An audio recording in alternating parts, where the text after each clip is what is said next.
mummy says I'm a miracle. My daddy says I'm a special little guy. I am a princess. I am a prince. Mom says I'm an angel sent down from the sky. My daddy says I'm a special little soldier. No one is as handsome, strong as me. It's true he indulges my tendency to bulge, but I'm his little soldier. Hot 2 for free. My mummy says I'm a miracle. Well, look at my face and it's plain to see. Ever since the day Doc chopped the umbilical cord, it's been clear there's no peer for a miracle like me. My daddy says I'm a special little soldier. No one is as bold or tough as me. As my daddy told ya, one day when I'm older, I can be a soldier and punch you in the eye. One can only move for beauty and brilliance these days. It seems that there are millions of these one in a millions these days. Specialness is de rigueur. Above average is average, go figure. Is it some modern miracle of calculus that such frequent miracles don't render each one unmiraculous? Oh God.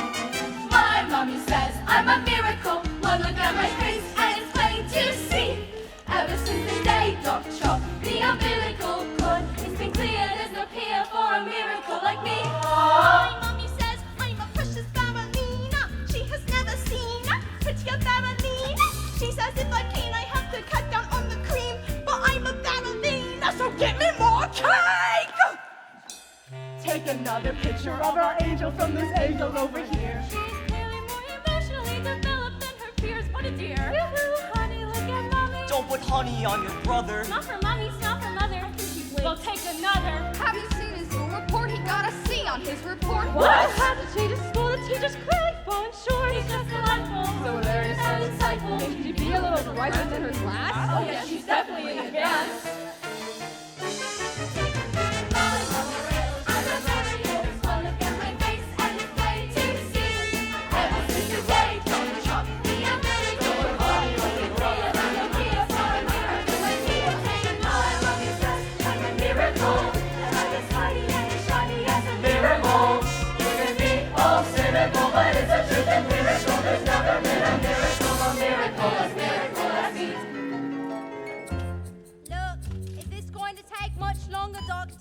I've got a plane to catch at 3. I'm competing in the biannual International Amateur Salsa and Ballroom Dancing Championships in Paris. You're getting on a plane, Mrs. Wormwood? Of course I am. I always compete, Doctor. And this time, I have a secret weapon. Ralfo! He's part Italian, you know, very supple. And he has incredible upper body strength. I think we should have a talk. So, what is it? What's wrong with me? Mrs. Wormwood, do you really have no idea? Wind. Mrs. Wormwood, I want you to think very carefully. What do you think might be the cause of this? Am I... Oh, look, am I fat? Mrs. Wormwood, you're pregnant. What? You're going to have a baby. Well, I've got a baby. I don't want another one. Isn't there something you can do? You're 9 months pregnant. Antibiotics or... Oh, my good Lord. What about the biannual International Amateur Salsa and Ballroom Dancing Championships? A baby, Mrs. Wormwood. A child. The most precious gift that the natural world can bestow upon us has been handed to you. A brand new human being. A life. A person, a wonderful new person is about to come into your life to bring love and magic and happiness and wonder. Oh, bloody hell! Every life I bring into this world restores my faith in humankind. Push, Mrs. Wormwood, push! I'll push you in a minute! True on life, a canvas yet unpainted. There's still a broken skin. Corrupted mind. Every life is unbelievably unlikely. The chances of existence almost infinitely small. The most common thing in life is life. yet every single life, every new life is a miracle, miracle. Where is he, Doctor? Where's my son? Mr. Wombat, are you smoking a cigarette? Oh, of course, Doctor. What am I thinking? This calls for a proper smoke.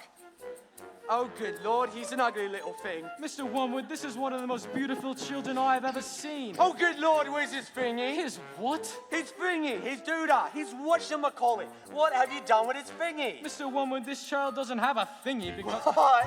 A boy with no thingy. Look what you done, you stupid woman. The boy's got no thingy. Mr. Wormwood, this child is a girl, a beautiful, beautiful little girl. Is there still time for the biannual inter-champion sausage? Yeah, you missed it. I don't suppose we could exchange it for a boy, now could we? This is the worst day of my life. Oh, my undercarriage doesn't feel quite normal.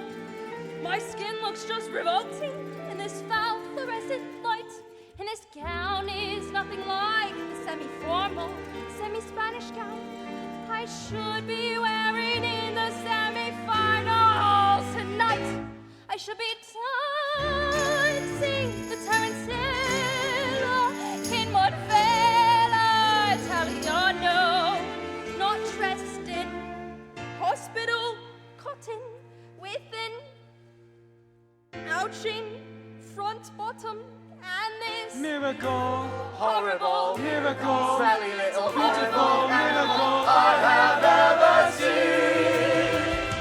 I can't find his freaking beans. Every life is unbelievably unlikely. The chances of existence almost infinitely small. The most common thing in life is life, and yet every single life, every new life is a miracle.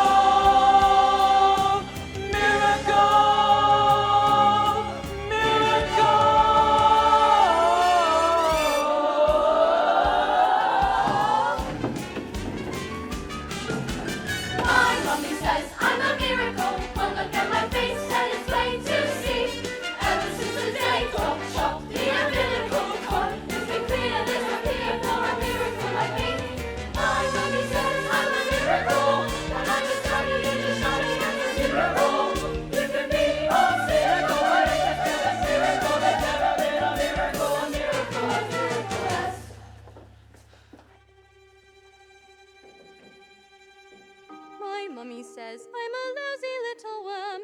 My daddy says I'm a bore. My mummy says I'm a jumped up little germ, that kids like me should be against the law. My daddy says I should learn to shut my pie hole. No one likes a smart mouthed girl like me. Mum says I'm a good case for population control. Dad says I should watch more TV.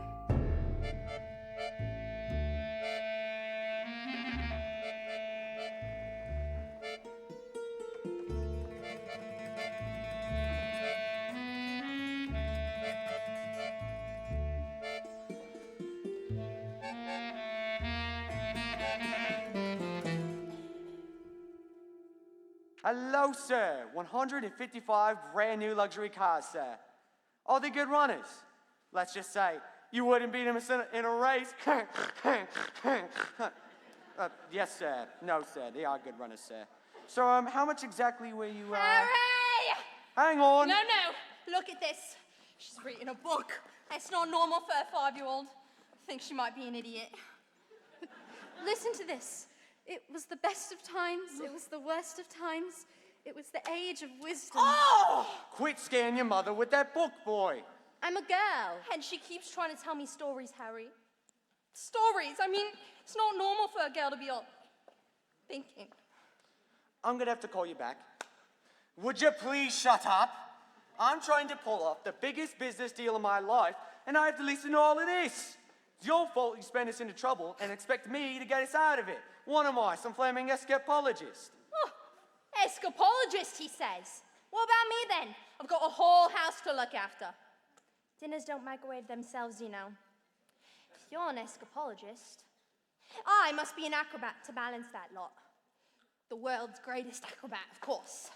Now, I'm off to bleach my roots, and I shan't be talking to you, you horrid little man. But I'm gonna make us rich. Rich? How rich? Very rich. So, there's these Bulgarian businessmen, very, very stupid. Okay. Your genius husband is going to sell them 155 knackered up old bangers as brand new luxury cars. But that's not fair. The cars will break down. What about the Bulgarians? Fair is not going to get you anywhere, you thick-headed little twit brain. Thank heavens your brother Michael here inherited his old man's brains, eh, son? Michael. Well, I shall take the money when you earn it, and I shall spend it, of course.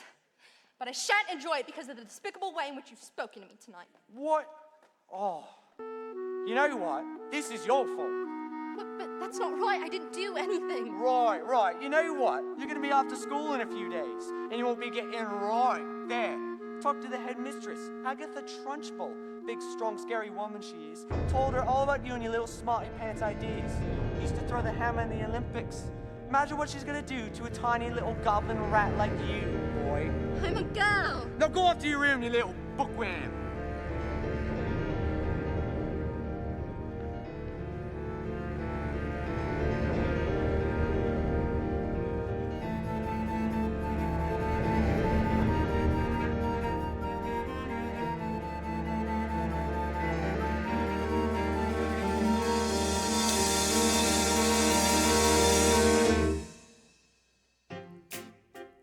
Jack and Jill went up the hill to fetch a pail of water. So they say the subsequent fall was inevitable. They never stood a chance, they were written that way. Innocent victims of their story. Like Romeo and Juliet, 'twas written in the stars before they even met. That love and fate and a touch of stupidity would rob them of the hope of living happily. The endings are often a little bit gory. I wonder why they didn't just change their story. We're told we have to do it, we're told, but surely sometimes you have to be a little bit naughty. Because you find that life's not fair, it doesn't mean that you just have to grin and bear it. If you always take it on the chin and wear it, nothing will change. Even if you're little, you can do a lot. You mustn't let a little thing like little stop you. If you sit around and let them get on top, you might as well be saying you think that it's okay, and that's not right. And if it's not right, you have to put it right. Platinum blonde hair dye, extra strong, keep out of reach of children. Oil of violets hair tonic, for men. Yep.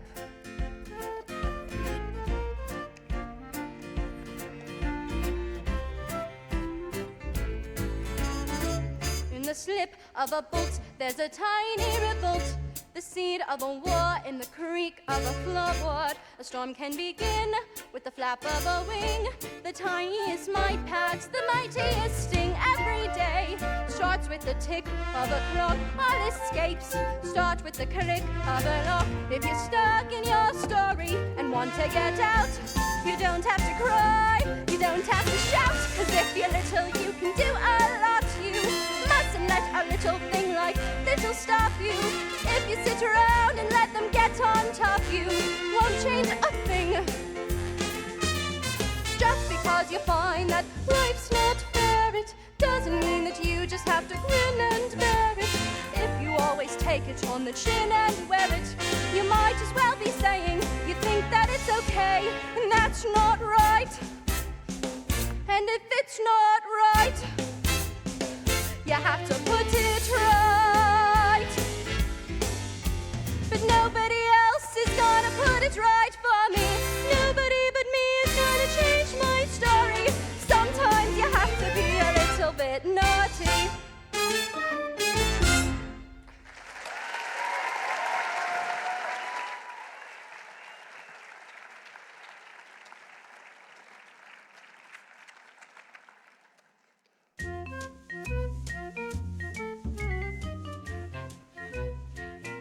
Now, son, a man's hair is his greatest aspect. Good hair means good brain. Now, the secret to my business is... Secrets. Yes, secrets. Good job, son. Now, my business secret is this. Oil of hair, violet tonic for men. Stand back, son. The old man's going to work. Oh, yeah, that's it. That's the bananas. That's where it's at. All right.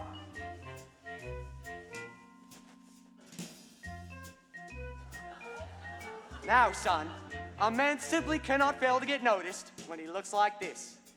Secrets. Harry! Your hair! It's green! Oh, good Lord, woman, it's 19:30. Ah, my hair! It's green! What on earth did you do that for? Why do you want green hair? I don't want green hair. I don't want anything. Maybe you used some of Mommy's peroxide by mistake. That's exactly what you've done, you stupid man! I've got to deal with the Bulgarians today. What am I gonna do? I know what you can do. What is it? What can I do? You could pretend you're an elf. That's it. I'll pretend I'm a... What is wrong with you? The boy's a loony. Oh! Mum, would you like to hear a story? Don't be disgusting, Matilda. Go on, creep back to that little library of yours or something. The sooner you're locked up in school, the better. Matilda, how lovely to see you. Are you enjoying school? Oh, yes, definitely. You know, my mum wanted me to stay at home with her. Hates it when I go out. My dad, too, loves having me around, but I think it's good for grown-ups to have their own space.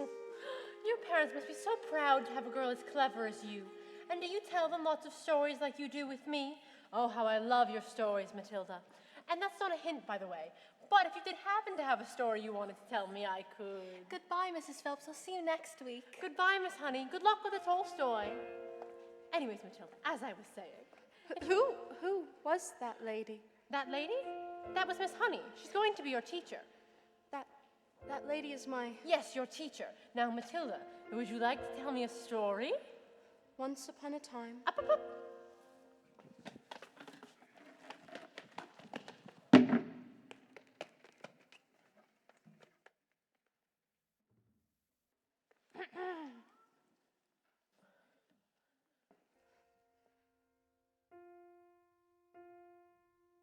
Once upon a time, the two greatest circus performers in the world, an escapologist who could escape from any lock that was ever invented, and an acrobat who was so skilled it seemed as if she could actually fly, fell in love and got married.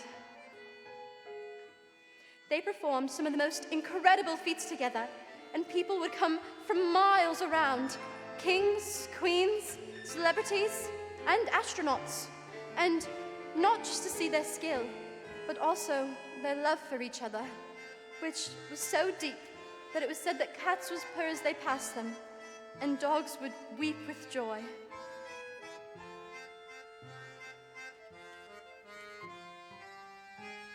They moved into a beautiful old house on the edge of town, and in the evenings they would walk and take the air, and each night the children of the town would gather in anticipation, hoping to catch a glimpse of the acrobat's shiny white scarf. For then they knew they had to only cry, "Tricks, tricks!" and the great performers would instantly oblige with the most spectacular show, just for them.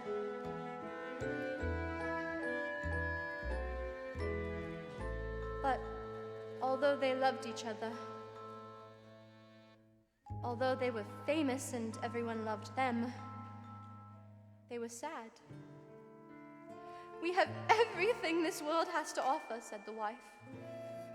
"But we do not have the one thing in the world we want the most.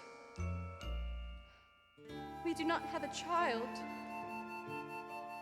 "Patience, my love," the husband replied. "Time is on our side. Even time loves us." Oh, Matilda. But time is the one thing no one is a master of, and as time went on, they grew quite old, and still they had no child. At night, they would listen to the sound of their big, empty house and imagine how beautiful it would be if it were filled with the sounds of a child playing. Matilda, this is very sad. Do you want me to stop? Don't you dare. Their sadness overwhelmed them and drew them on to ever more dangerous feats, as their work became the only place they could escape the inescapable tragedy of their lives. And so it was, they decided to perform the most dangerous feat ever known to man. "It is called," said the husband, announcing the event to the world's press, who had gathered to listen with bated breath.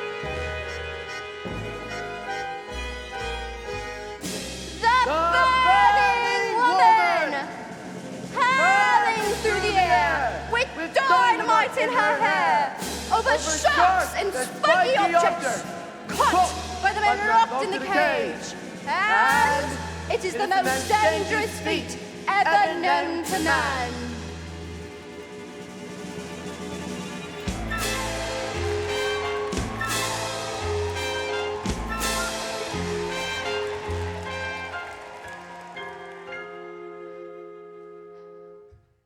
"It is our destiny," said the wife, sadly slipping her hand into his. "It is where the loneliness of life has led us." Well, what happened next? I don't know. What? But isn't there just some more? I mean, just a little bit more. Isn't there a little bit more? Well, I suppose your mother must be waiting for you. Is she here? Maybe I could meet Goodbye, her. Miss Phelps. I'll see you tomorrow. After your first day at school.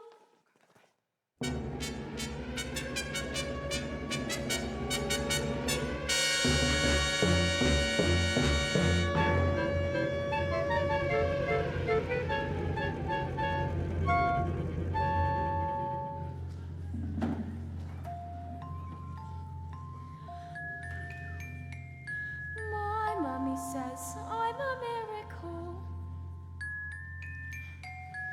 My daddy says I'm his special little guy. I am a princess. And I am a prince. Mum says I'm an angel. Mum says I'm an angel. Mum says I'm an angel. If you're able to survive this mess by being a prince or a princess, you will soon see. No escaping tragedy. And even if you put in heaps of effort, you're just wasting energy. Cause your life as you know it is ancient history. I have suffered in this jail. I've been trapped inside this cage for ages. This living hell. With every try I can remember, right before my life had ended, before my happy days were over, before I first heard the pealing of the bell.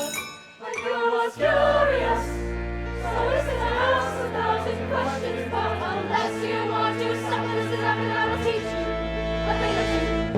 You listen here, and you will be punished so severely if you step out of line, if you cry, if you double, you should step out of trouble, and remember to be extremely careful. Why? Did you hear what we said? Just wait for this. What's this S? Physical education is a tragical speciality. My mummy says I'm a miracle. My daddy said I would be the teacher's pet. School is really fun, according to my mom.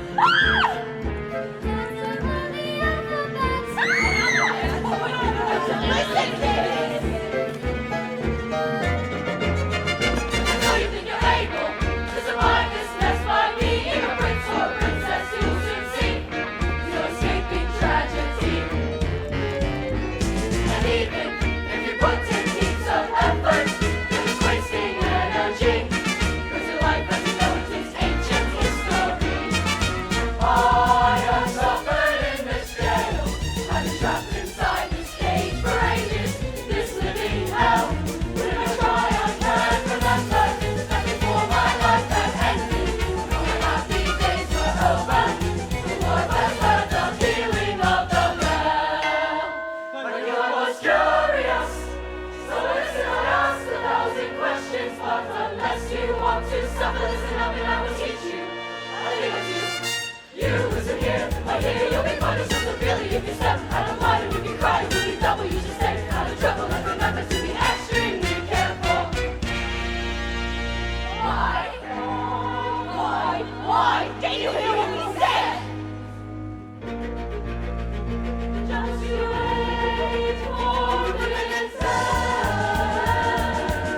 Just you wait for this end. A, B, C, D, E, F, G, H, I, J, K, L, M, N, O, P, Q, R, S, T, U, V, W, X, Y?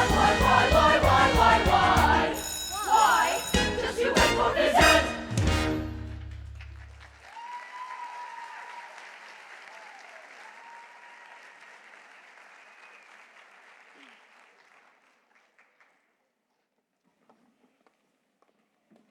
Good morning, children. My name is Miss Honey, and today is a very special day, your first day of school. Now, do any of you know any of your 2 times tables? Wonderful. Matilda, isn't it? Please stand and do as much as you can. 1 times 2 is 2, 2 times 2 is 4, 3 times 2 is 6, 4 times 2 is 8, 5 times 2 is 10, 6 times 2 is 12, 7 times 2 is 14, 8 times 2 is 16, 9 times 2 is 18, 10 times 2 is 20, 11 times 2 is 22, 12 times 2 is 24, 13 times 2 is 26, 14 times 2 is 28, 15 times 2 is 30, 16 times 2 is... Stop. Good heavens, how far can you go? I don't know. Quite a long way, I think. Do you think you could tell me what 2 times 28 is? 56. Well, yes. How about this? Now, this is much harder, so don't worry if you can't get it, but 2 times 487. If you took your time... 974. 12 sevenths? 84. Let's leave maths for now and look at reading. Can anyone tell me what this says? Oh, Miss Honey, me. Very well, Nigel.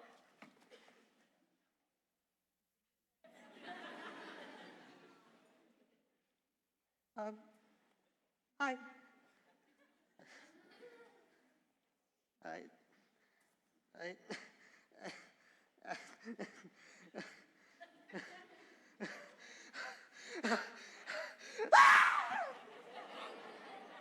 Yes, I think we better leave it there, Nigel. We don't want you to burst a blood vessel on your first day. Lavender! Does the first word say tomato?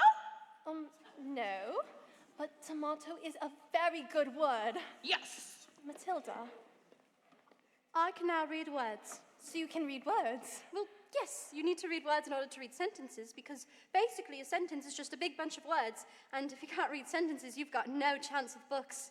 And have you read a whole book yourself, Matilda? Oh, yes, I love books. I read quite a few last week, actually. A few?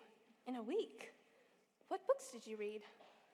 Nicholas Nickleby, Jane Eyre, Oliver Twist, Tess of d'Urbervilles, Kim, The Invisible Man, The Secret Garden, Crime and Punishment, and The Cat in the Hat.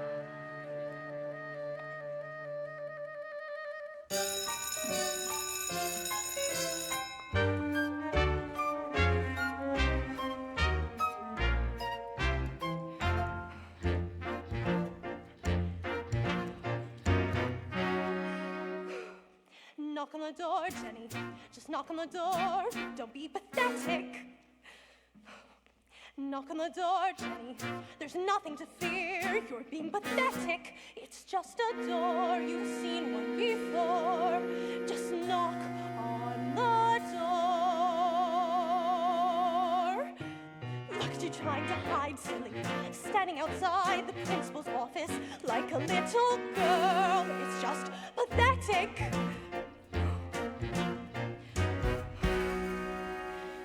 You hesitating, hands shaking. You should be embarrassed. You're not a little girl. It's just pathetic. Knock on the door, Jenny. What are you waiting for? Just knock on the door.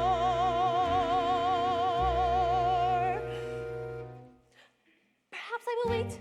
She's probably having a meeting or something and won't want to be interrupted. If anything, caution in these situations is sensible. One should avoid confrontation if possible. I'll come back later then.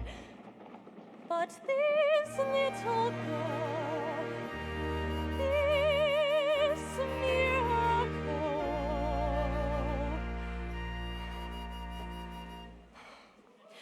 knock on the door, Jenny.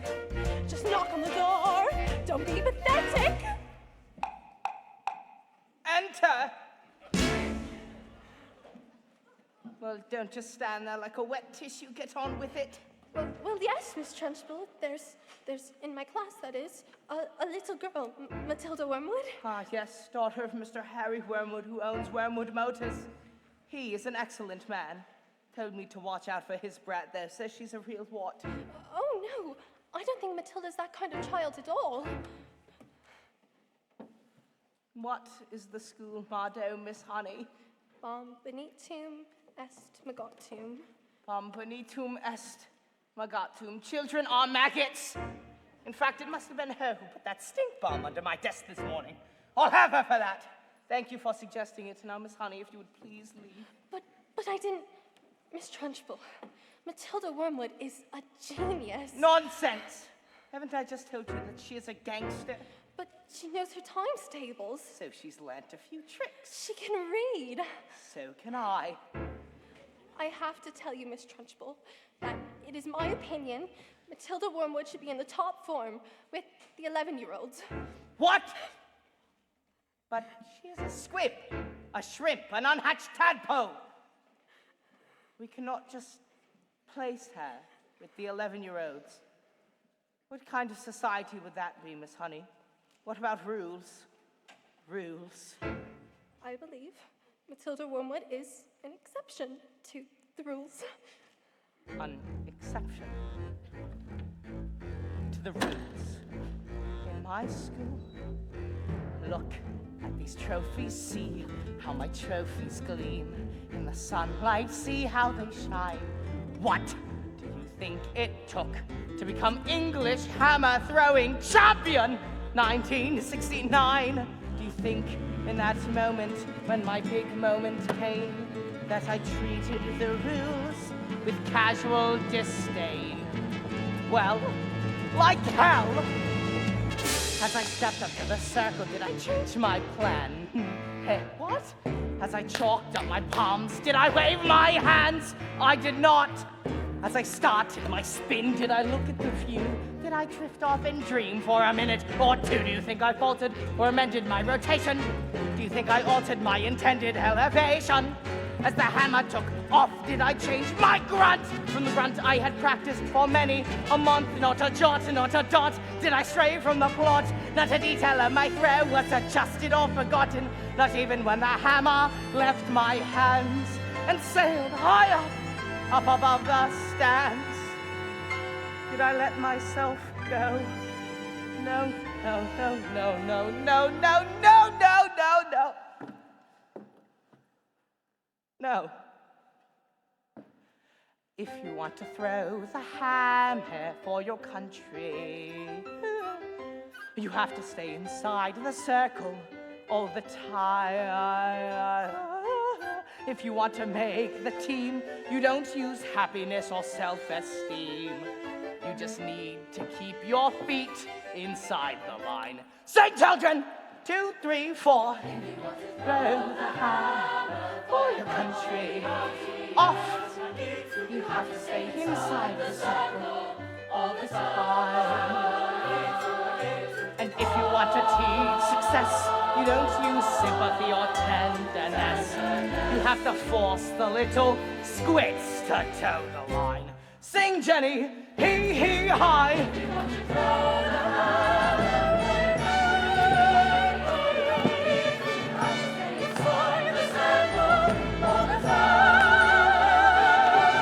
I apply just one simple rule to hammer throwing life and school. Life's a ball, so learn to throw it. Find the ballet, the line, and tow it. And always keep your feet inside the line. Now get out.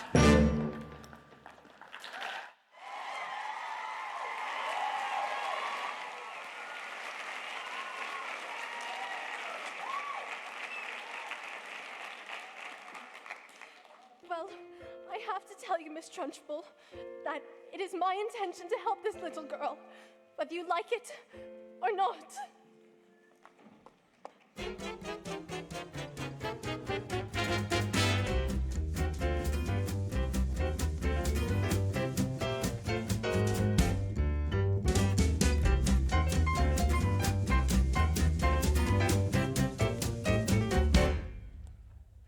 Stupid, nasty, stinking, sliming. Who do they think they are? How the hell did they talk to me that way?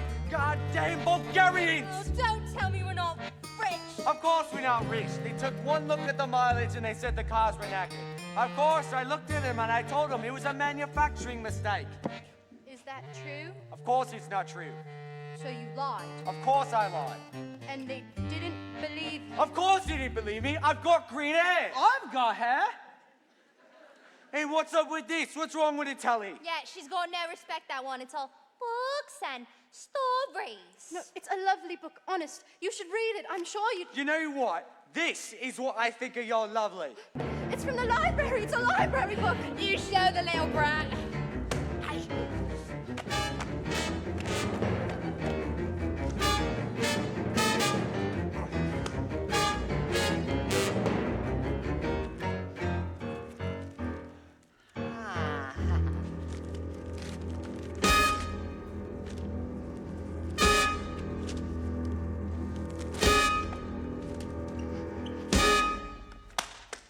And that is what I think of your lovely. Ha ha!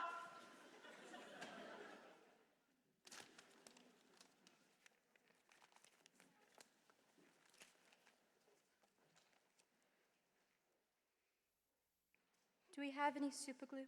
In the cupboard. Oh, and while you're at it, why don't you stick your stupid little book to your stupid little head?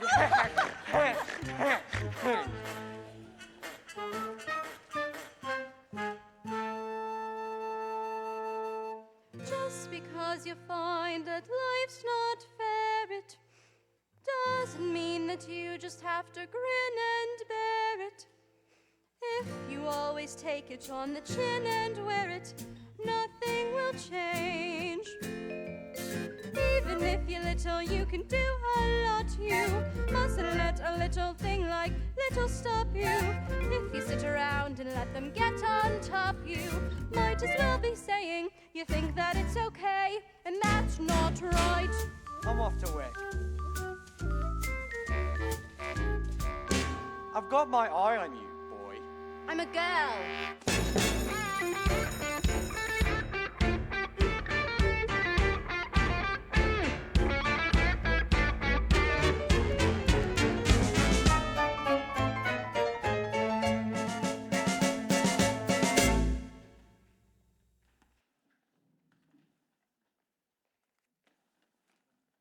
Matilda? Matilda! Where could she be? Matilda? Matilda? Oh, Matilda! Matilda! Matilda! Matilda! Can I ask you a question? How do all those brains in your head, how do all those brains fit in your head? I mean, it's gotta hurt all squished in there! No, it's all right. I think they just fit. Right. Well, I think I should stick around just in case. If they start to squeeze out of your ears, you're going to need help. I'm Lavender, and I think it's probably for the best, and we're best friends. Ivy! Somebody put a whole can of syrup on the Trunchbull's chair. She sat down, and when she got up, her knickers stayed stuck to the seat. And now she's after me. But that's not fair. That's not fair at all. You're done, kid. You're finished. Once Abigail Trunchbull finds out you're guilty, you're squished. Yesterday, she caught Julius Rotwinkle eating a licorice also drawing signs. She just picked him up, swung him around, and threw him out the window. Don't listen to them, Nigel. That's not true. They're just trying to scare us. Oh, Matilda. Their sage is going to put me in chokey. What's chokey? They say it's a cupboard in her office that she throws children into. They say she's lined it with nails, spikes, and bits of broken glass.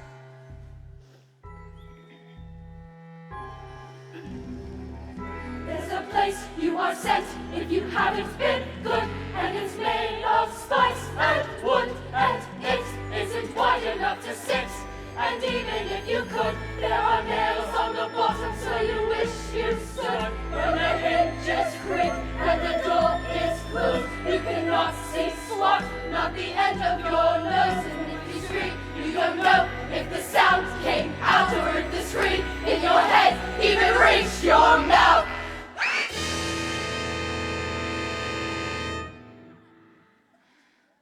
All right then.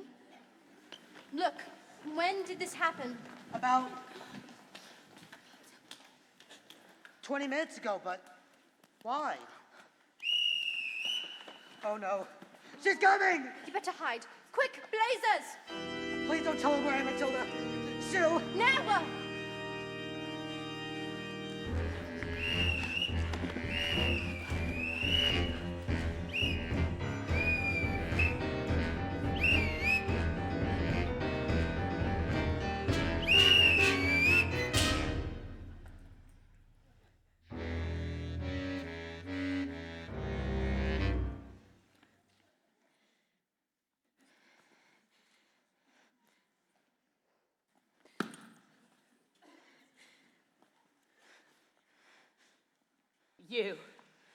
You suppurating spleen.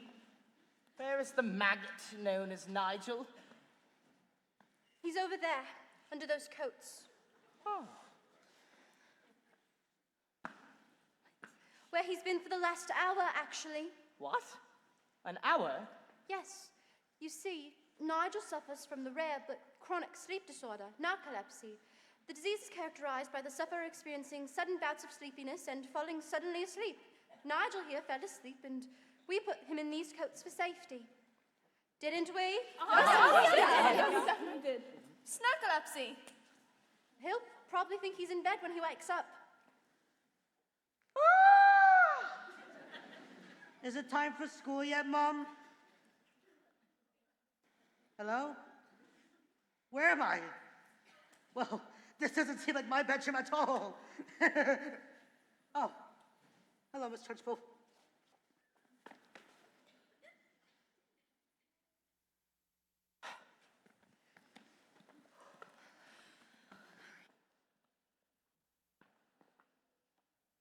Amanda Thripp. Oh, yes, Miss Trunchbull. What have I told you about wearing pigtails? I hate pigtails. Well, my mommy likes them. She says they make look pretty. Well, your mother is a twit.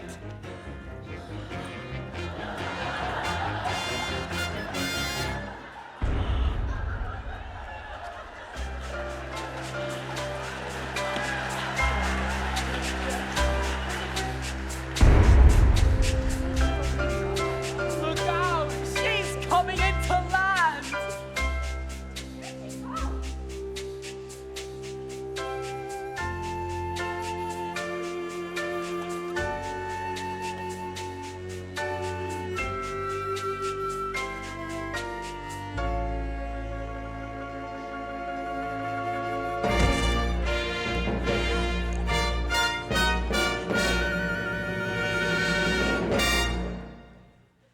You, little girl, what is your name? Matilda. Matilda Wormwood. Well, you're Wormwood. I might have known.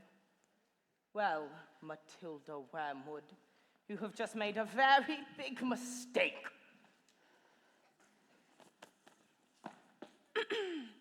Just so you all know, she's my best friend.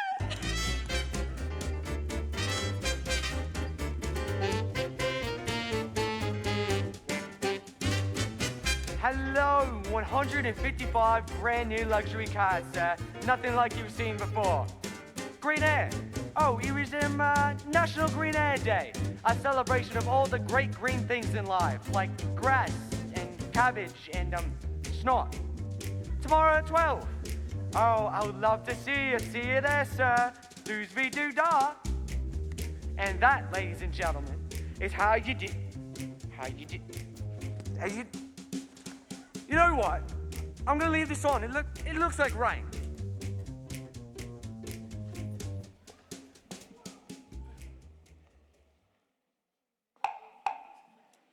Who is it? Oh, yes. Hello? My name is Miss Honey, Matilda's teacher. Yeah, I'm clearly a bit busy right now. It will only take a moment. Oh well, come in if you must. This is Rodolfo. He's my dance partner. We're rehearsing. It's nothing like that. Ciao. Ah, parli italiano. Bene, ciao Rodolfo, piacere. Come stai?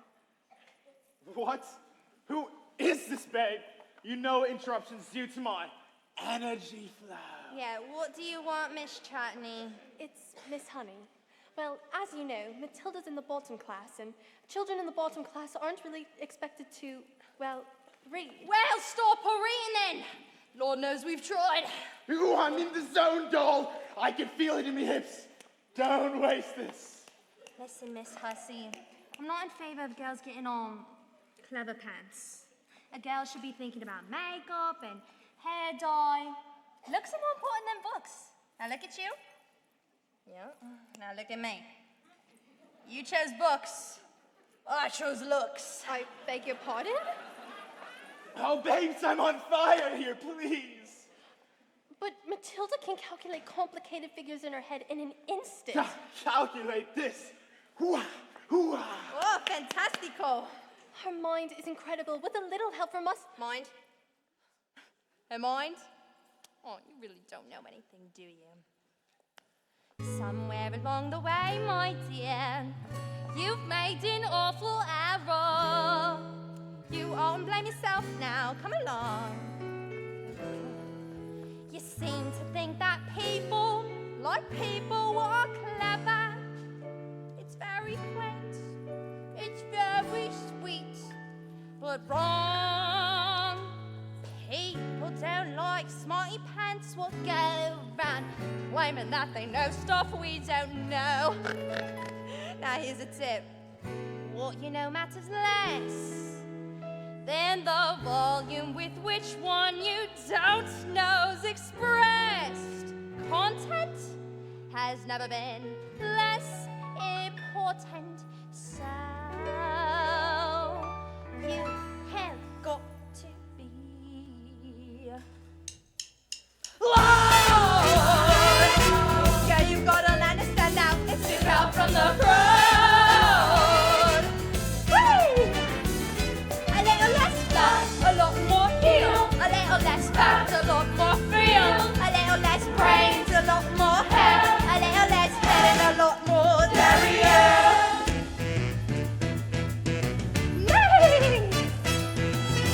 No one's gonna tell you when to shake your tush where you've got a light. Don't hide it under a bush. No one's gonna look if you don't stand out. No one's gonna listen if you don't shout. No one's gonna care if you don't care. So go and put some highlights in your hair, 'cause you gotta highlight what you got. Even if what you got is not enough, you gotta be loud. You gotta give yourself permission to shine, to stand up and be proud. Woo! A little less, a lot more sing. A little less shh, a lot more shwang. A little less dressing like your mum. A little more ba-da-ba-ba-ba-da-bum. Ooh, I look nice. You don't. No one's gonna tell you when to wiggle your bum. No one's gonna love you if you don't know the rumba. Everybody loves a little something exotic. Learning a language is over the top. It doesn't really matter if you don't know nuts. As long as you don't know it's a bit of The less you have to sell, the harder you sell it. The less you have to say, the louder you yell. The dumber the act, the bigger the confession. The less you have to show, the louder you dress. You gotta get up, you gotta get up and be loud.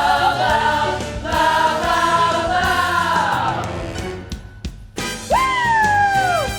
You gotta be loud. Get out from the crowd. Are you listening? You gotta be loud. Permission to shine. You gotta be proud. Whoa. Think you're clever? Whatever.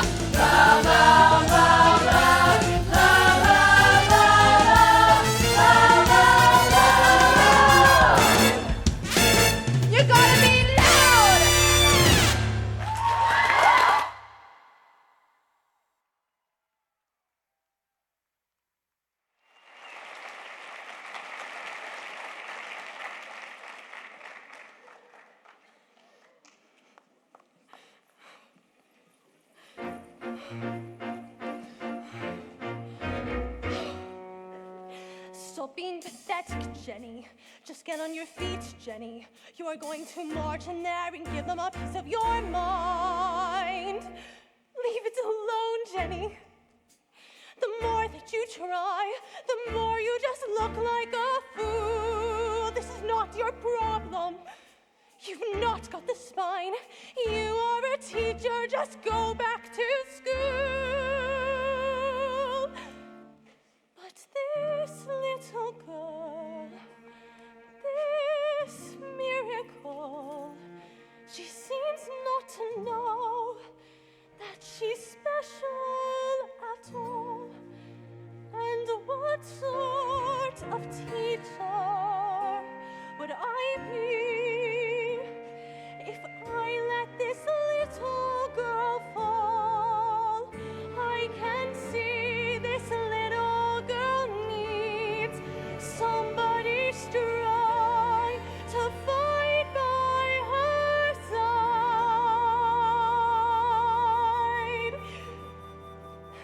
Instead, she's found me.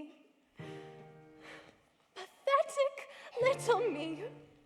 And another door closes, and Jenny's outside.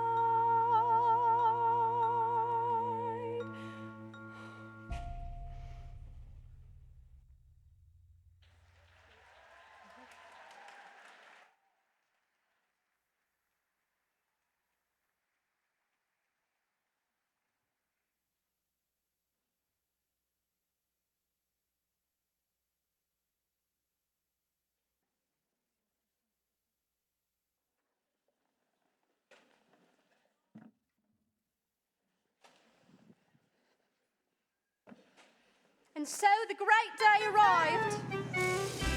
It was as if the entire world had gathered to see the burning woman hurling through the air with dynamite in her hair over sharks and spiky objects caught by the men locked in the cage. Everything was arranged by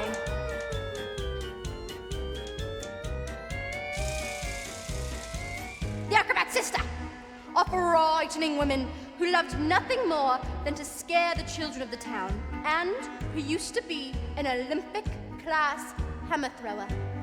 People whispered that in her dark and brooding heart, she resented her sister, both her love and her success. Suddenly, out came the escapologist, dressed, as usual, in his cape and spangly costume. But there was no sign of the acrobat, and no glimpse at all of her shiny white scarf. And instead of musical fanfare, there was silence as he solemnly strode into the ring. Ladies and gentlemen, boys and girls, the burning woman, hurling through the air with dynamite in her hair over sharks and spiky objects caught by the men locked in the cage has been cancelled! No! Yes, the audience gasped so loud that a passing aeroplane caught it on its instrumentation and reported it as an atmospheric phenomenon. Cancelled because my wife is pregnant! Oh, Matilda! Absolute silence. You could have heard a fly birth. Suddenly, the audience flew to their feet and roared in appreciation. The great feat was instantly forgotten, and the applause went on for nearly an hour. Hooray! So it does have a happy ending?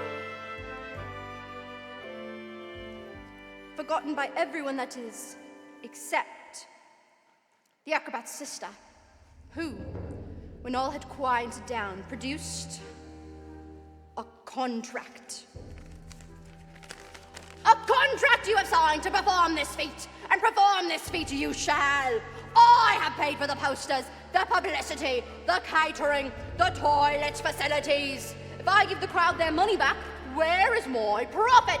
A contract is a contract is a contract. My hands are tied.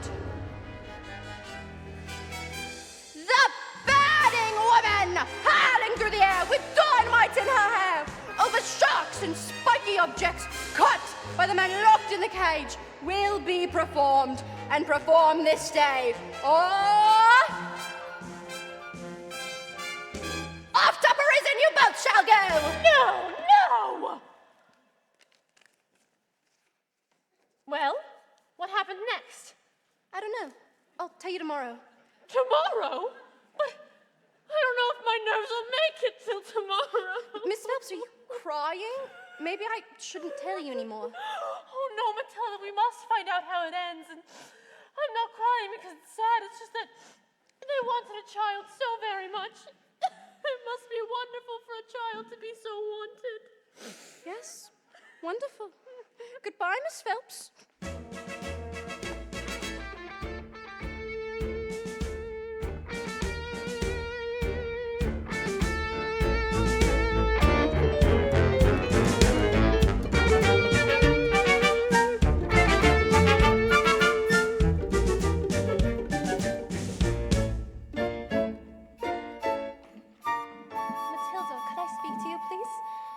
I have not been too successful in getting others to recognize your abilities. So, starting tomorrow, I shall bring in a selection of very clever books that will challenge your mind. You may sit and read them while I teach the others, and if you have any questions, well, I shall do my best to answer them. How does that sound? Matilda! Why, this is the biggest hug in the world! You're going to hug all the air right out of me. Matilda Wormwood! Matilda Wormwood! Where is... Yes, Miss Trunchbull. Aha. So you admit it, do you? Admit what, Miss Trunchbull? This clot, this foul carbuncle is nothing more than a disgusting criminal. A denizen of the underworld, a member of the mafia. This morning you sneaked like a serpent into the kitchen and stole a slice of my private chocolate cake from my tea tray. But no, I did not. Headmistress, Matilda's been here all morning. Sticking up for the little spitball, are we? Well, Miss Honey, this crime happened before school started. Therefore, she is guilty. Okay, all right, look, I did it. I stole the cake. And I was honestly, definitely, almost sort of thinking about owning up. Maybe. But I was having troubles with my belly. You see, the Trunchbull's cake was so good that I scarfed it down so quickly, and it was beginning to fight back. See? I'm not guilty. I didn't do anything. You are guilty because you are a thief. You are a crook. You are a thief. And I shall crush you. I shall consign you to the seventh circle of hell, child. You shall be destroyed.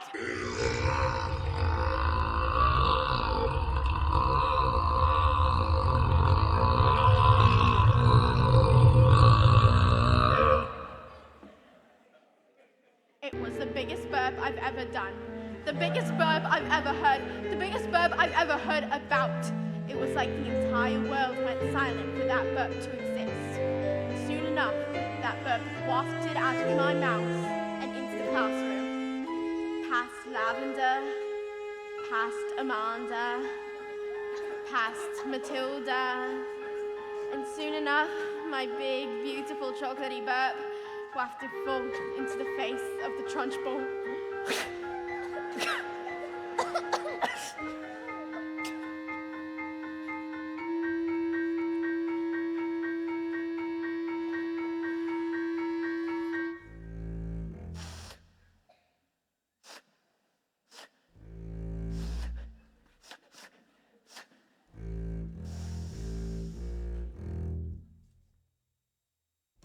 Bruce.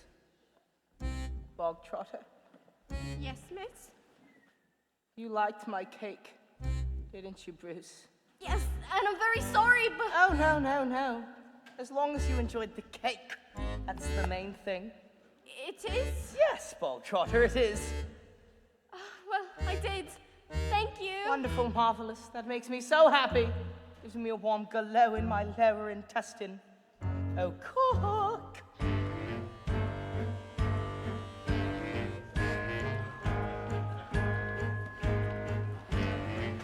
have Bob Trotter lost your appetite? Yes, I'm full. Oh no, you are not full. I shall tell you when you are full when I say that criminals like you are not full until you have eaten the entire cake. But... No time for butts. You haven't got time for butts. Eat. But I can't eat it all. Headmistress, he'll be sick. You should have thought of that before you made a pact with Satan and decided to steal my cake. Now eat.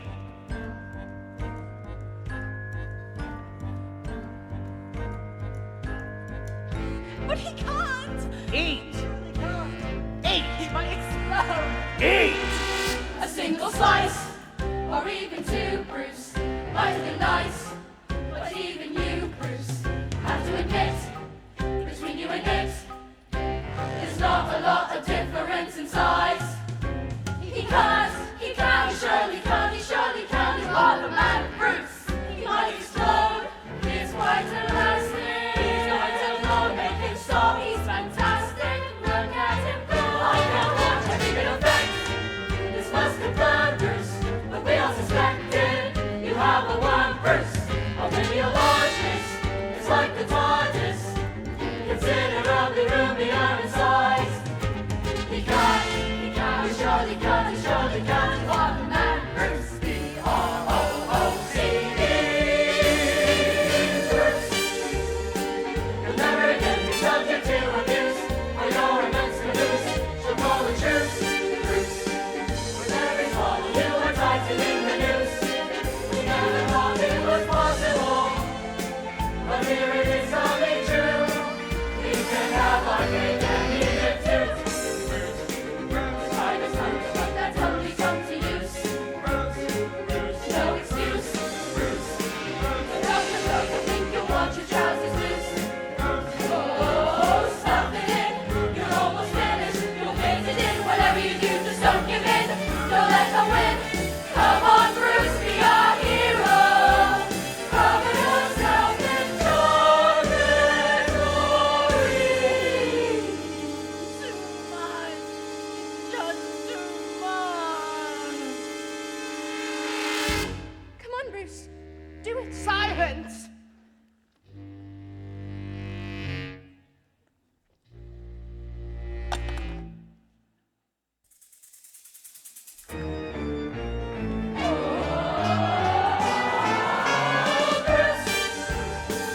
Never again be subject to abuse, or your immense caboose to call the truce.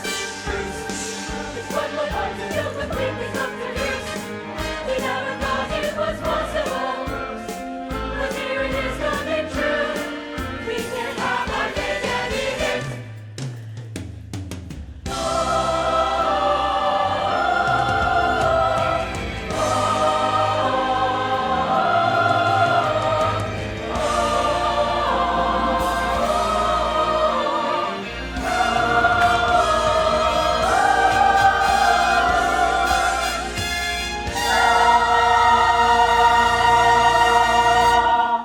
God, Brucey! Yes! Yes! Yes! Yes! I'm sorry, Miss Trunchbull. I got carried away. Oh, that's all right, Jenny. We all get carried away sometimes, even me. Jolly good show, Bob Trotter. Well done.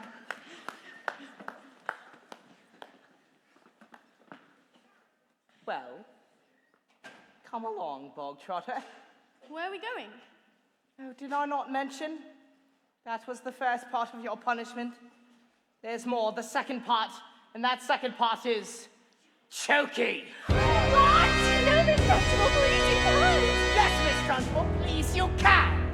How dare you think I would allow myself to be defeated by these maggots? What would that make me? An idiot? A fool? A weakling? You? But he's eaten it all. Please, no! Stop it! That's not right.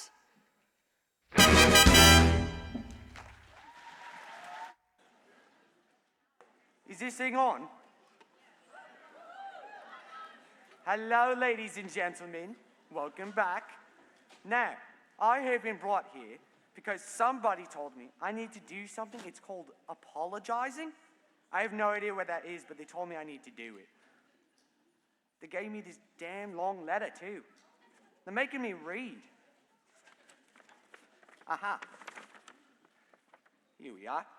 I would like to offer an apology for some of the things that have been going on here tonight.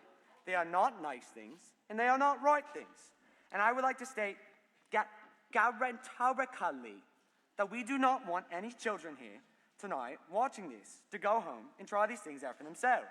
I am, of course, talking about reading books. It's normal for kids to behave in this fashion. It stunts the brain, wears out the eyes, makes kids ugly, stinky, fatty, betting, boring, and crucially, it gives them barracus of the mind. Under no circumstances do we condone such activities, and we do so without reservoirs, whatever that means. Now, how many here have ever read a book? What is wrong with you people? You know what? Back there, grey sweatshirt, black and camo hat. What's your name? Grey sweatshirt, black and camo hat. What's your name? John? All right, John. Now, I don't think there's a nice way to say this, but bookworm, stupid little bookworm, you're a little bookworm who likes books. You, John, like books. Worms like books. Worms are stupid, so you are stupid. Do you get that? All right. Now, ladies and gentlemen, John may go home, keep reading. I'm not going to be able to stop him, but he has learned a very, very important lesson. He will never again raise his hand in a theater. Now, I wanted to take a minute to tell you the exact reason we bothered to evolve out of unicorns in the first place. Because somewhere on a show I heard that a picture tells 1,000 words. So tell me if you'd bother to take a look. It's the equivalent of, like, lots of books. All I know I learned from telly, this big beautiful box of facts. And if you know a thing already, baby, you can switch the channel over just like that. Endless joy and endless laughter, folks living happily ever after. All you need to make you wise is 26 minutes plus advertisement. Why would we waste our energy turning the pages of 1, 2, 3 when we can sit comfortably on a lovely bumper leaves watching people singing and talking and doing stuff? All I know I learned from telly. The bigger the telly, the smarter the man. You can tell from my big telly just how clever a fella I am. All right, son, we're gonna do this. It's called a solo. All right, you got it, You ready?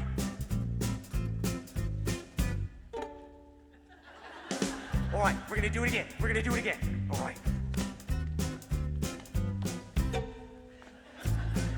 Let's do it.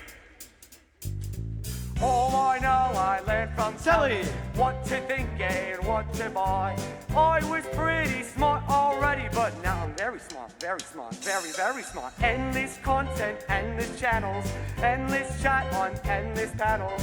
All you need to fill your muffin without really having to think of nothing. Why would we waste our energy trying to work out ulysses when we can sit happily on a lovely balcony watching semi-famous people talk to really famous people? All I know I learned from telly. The bigger the telly, the smarter the man. You can tell from my big telly just how clever a fella I am. Who the Dickens is Charles Dickens? Mary Shelley, oh, she's hand smelly. Charlotte Bronte, do not want a. Jane Austen in the composting. James Joyce doesn't stand nice in the queuing. Felix Spewing. William Shakespeare. Moby Dick.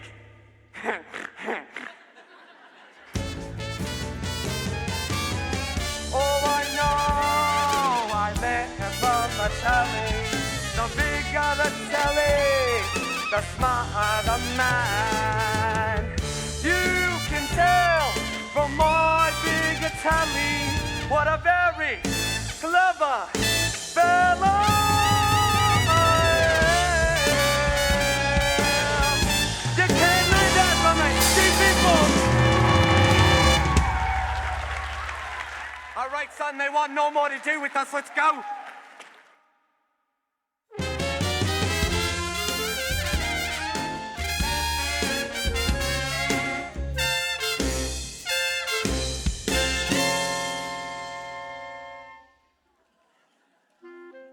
Why, hello, everyone. I'm Lavender, Matilda's best friend. There's a bit coming up that's all about me. Well, not exactly about me, but I play a big part in it. But I'm not going to tell you what it is because I don't want to spoil it for you.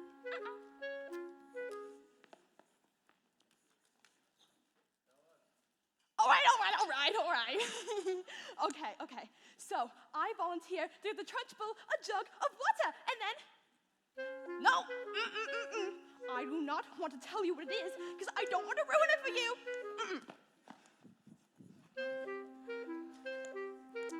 Well, on the way back, I find a newt. A newt is like a really small, ugly little lizard thing that lives in water. So I pick it up and... No! I will not say another word!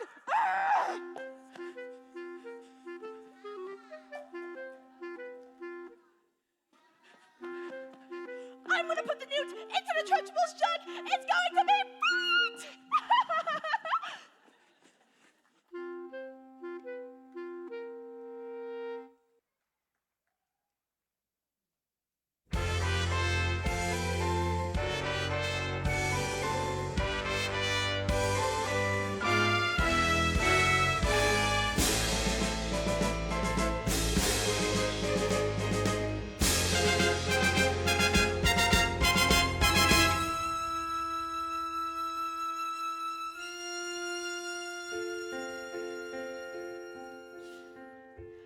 When I grow up, I will be tall enough to reach the branches that you need to reach to climb the trees you get to climb when you're grown up. And when I grow up, I will be smart enough to answer all the questions that you need to know the answers to before you're grown up. And when I grow up, I will eat sweets every day on the way to work, and I will go to bed late every night. And I will wake up when the sun comes up, and I will watch cartoons until my eyes go square. And I won't care 'cause I'll be all grown up when I grow up.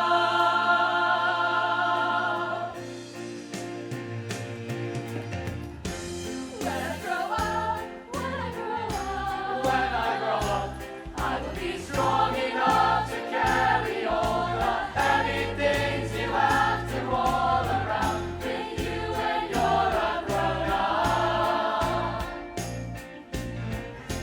And when I grow up,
will be brave enough to fight the creatures that you have to fight beneath the bed each night to be a grown-up. When I grow Just because you find that life's not fair, it doesn't mean that you just have to grin and bear it. If you always take it on the chin and wear it, nothing will change. when I grow Just because I find myself in this story, it doesn't mean that everything is written for me. If I think the ending is fixed already, I might as well be saying I think that it's okay. And that's not right.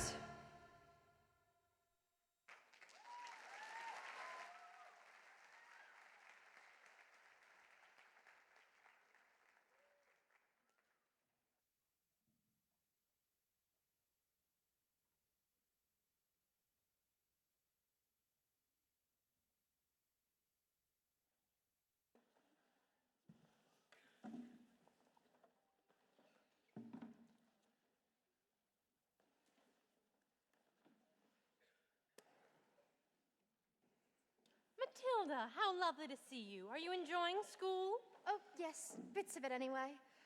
Miss Phelps, where's the revenge section? What? Well, we don't have a revenge section. Why? Is there a child at school who's been acting like a bully? No, not a child exactly. Matilda, are you sure Would something's... you like to hear the next part of the story? Story? Did you say story? Matilda, what are we waiting for?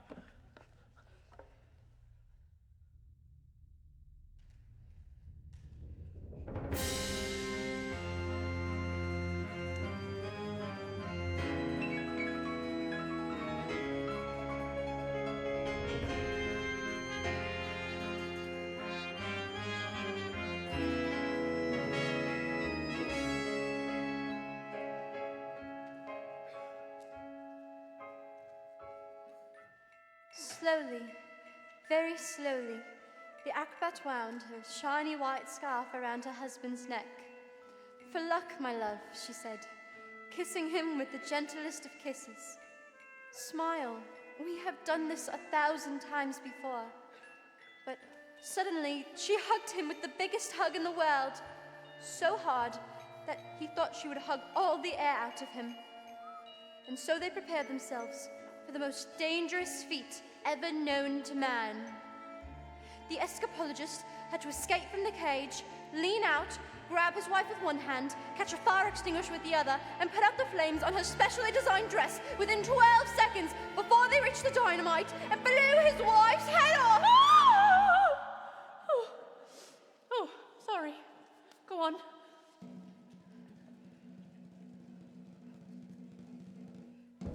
The trick started well.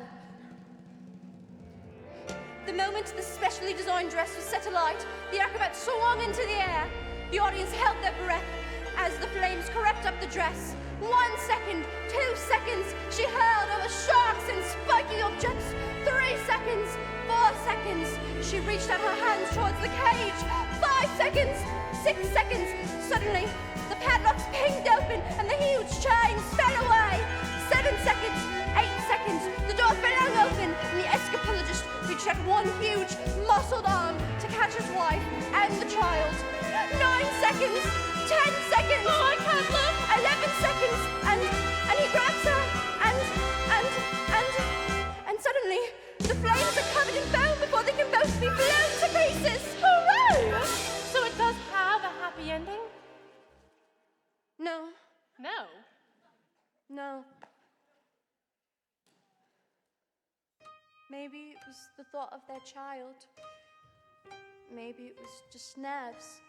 But the escapologist used just a touch too much foam, and their hands grew slippy, and she fell.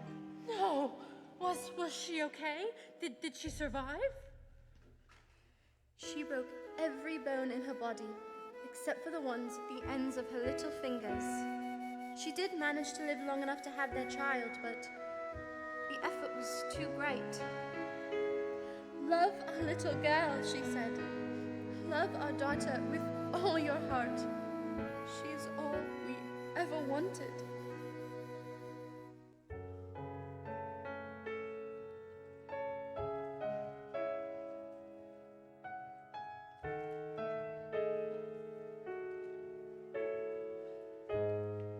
And then she died.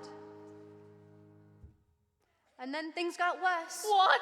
Worse? Oh no, Matilda, they cannot get worse. Please, not worse. I'm afraid so, because, you see, the escapologist was so kind that he never for 1 second blamed the evil sister for what had happened. Instead, he asked her to move in and help look after his daughter. She was nothing but cruel to the little girl, making her wash and iron and cook and clean, and beating her if she did a thing wrong. But always in secret, so the escapologist never suspected a thing. And so the little girl grew up with the meanest, cruelest, horriblest aunt you could possibly imagine! Let's call the police! Miss Phelps, it's just a story. What? Oh, yes, of course. Matilda, you are so smart. Your parents must think they've won the lottery having a child like you. Oh, yes. They're always saying that, in fact. They say, "You're so wonderful, Matilda.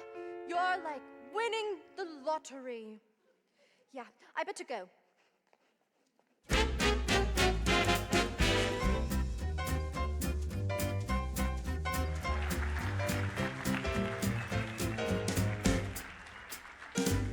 I'm so clever, I'm so clever, I'm so very, very, very, very clever. I'm so very flaming clever. What a very clever fella I am. Oh, come here, you. Hey, stop! There's only one man I do that with. Yeah. All right, gather round, everyone. I want my family to share in my triumph. No, not you. Not you, boy. I'm a girl. Yeah. So, here I am, 155 banged up old knackers on my hands, all polished up to send to the Bulgarians. But the mileage telling the truth that each one was truly knackered. So, I'm sitting there with the cars, the mileage up to 1 million. How am I supposed to get them to zero? I couldn't possibly drive them all backwards now, could I? Backwards? So, I came up with this genius idea. I run into my tool shed, I grab my drill, and I run back to the cars and stick it to the front engine. I take the drill and I whack it into reverse. Backwards? Yes, son! Backwards, exactly! So, the drill is spinning 1,000 times a second, 1,000,000 times an hour, until the mileage goes all the way back down to zero. I did it to every car! Backwards! Stop talking now, darling. Yep, there's a good boy. So, then the Bulgarians show up. Big, dark suits, nasty glasses, ugly faces. I don't know who they thought they were. Yeah, well, Bulgarians are nocturnal. Saw it on a programming last night. That was badgers. It was a programming about badgers. Same thing. And? Did it work? Why don't you see for yourself? Now I can afford Rodolfo all day long. But that's not fair. You cheated them. They trusted you, and you've cheated them. Oh my God. What is the matter with you? What have we done to deserve a child like you? You know what? I'm gonna go down to that library. I'm gonna make sure you never let in again. No, please don't. And you know what? If she does let her in, I'll make sure that she is fired. You will never read another book, another story, nothing. Now you go in your room, you stay there, you nasty little goblin.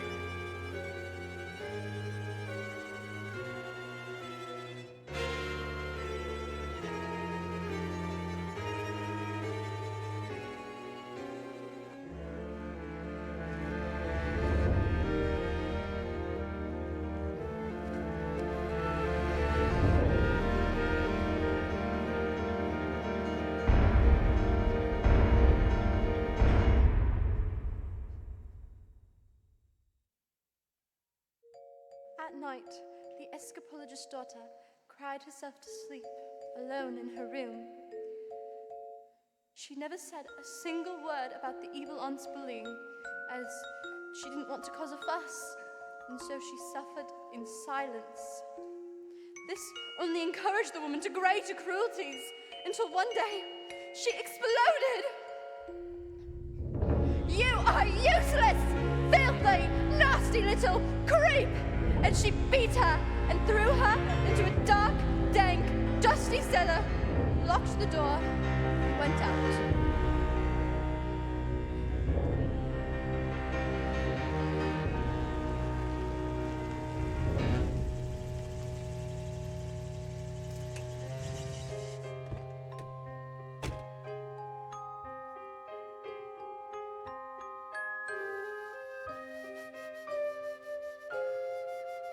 But that night, the escapologist happened to come home early, and when he heard the sound of his daughter's tears, he smashed the door open! Don't cry, I am here, little girl. Please don't cry, dry your eyes, wipe away your tears. Little girl, forgive me, I didn't mean to desert you. Don't cry, little girl, nothing will hurt you, nothing to fear. I'm here. Have I been so wrapped up in my grief for my wife that I've forgotten the one thing that mattered to us most? I love you so much, my daughter. I shall spend the rest of my life making it up to you. We shall be together forever.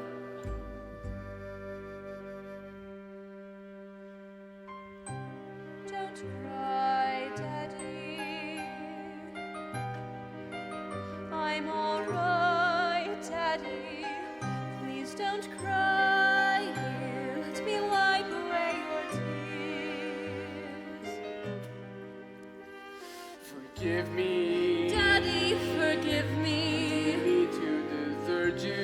I didn't want to upset you. Please, Daddy, don't Cry, cry. little girl. I'll be all right. Nothing By will my hurt you. side, I have nothing to fear. You're Here.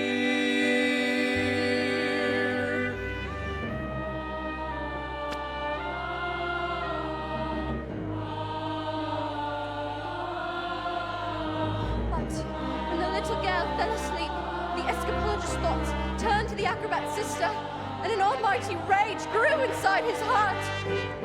This demon! This villain! This monster! She has sullied the memory of my wife! She has betrayed the trust of her own sister! She has shown cruelty in the most precious reality of my marriage! Bullying children is a game to her, is it? Then let this creature see what she thinks she can do when the wrath of a grown man stands before her!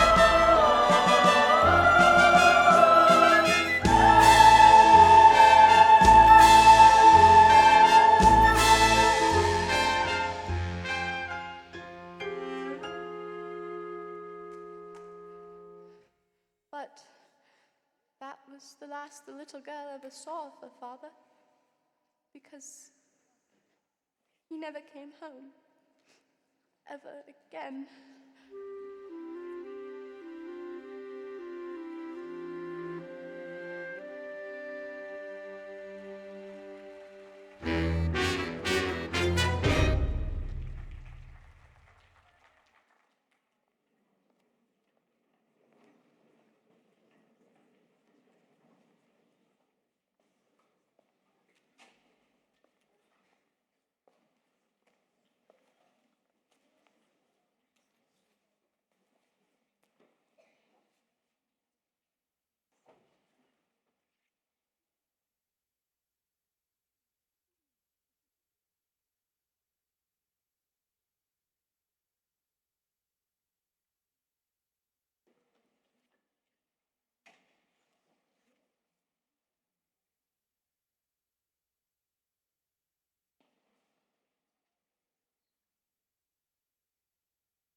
Matilda, I got you those books we spoke about, so if you'd like, I could.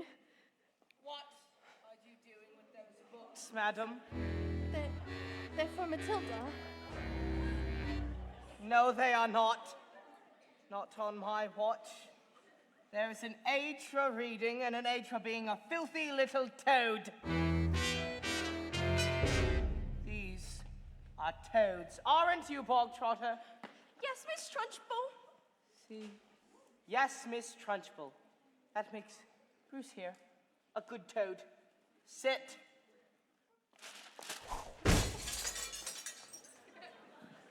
It is clear to me, honey, that you have no idea what you are doing. You believe in fluffiness and kindness and books and stories. That is not teaching.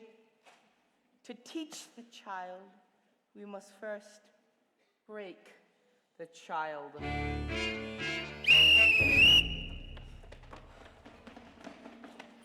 Quiet, you maggots!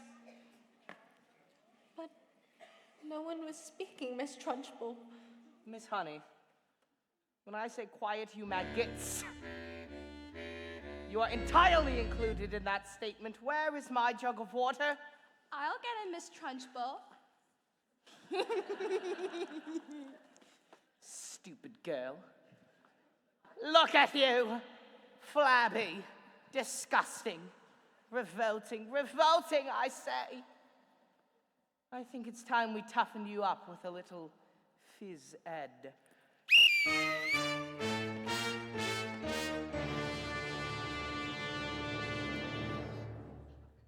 This school of late has started reeking. Be quiet, maggots, when I'm speaking. Reeking with a most disturbing scent. Only the finest nostrils smell it, but I know it oh too well. It is the odor of rebellion. It's the bouquet of dissent.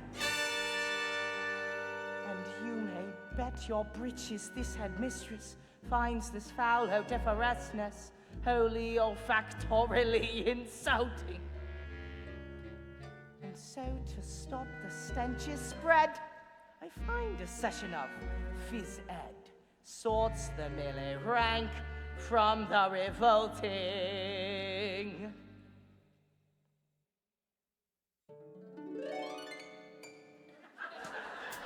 The smell of rebellion comes out in the sweat, and phys ed will get you sweating, and it won't be long before I smell the pong of aiding and abetting. A bit of phys ed will tell us who has a head full of rebellious thoughts. Hold, just like a rotten egg floats to the top of a bucket of water. The smell of rebellion, the stench of revolt, the reek of insubordination, a whiff of insurgence, the stench of intent, the reek of mutiny in action. Before a weed becomes too big and greedy, you really need to nip it in the bud.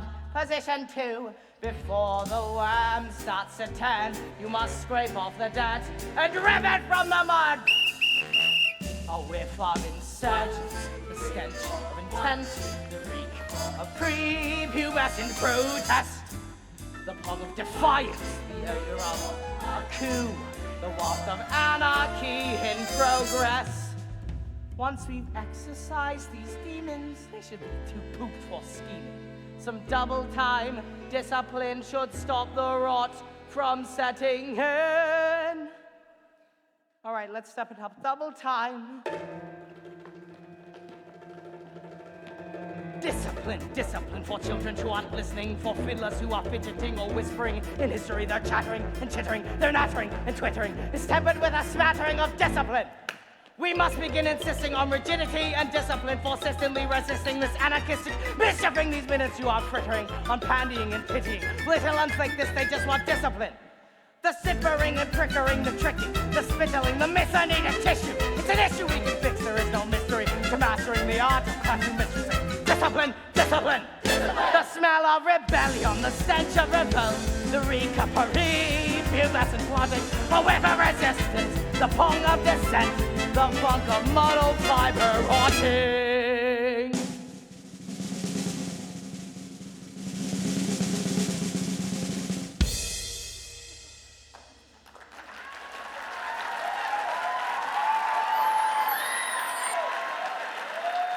Imagine a world with no children.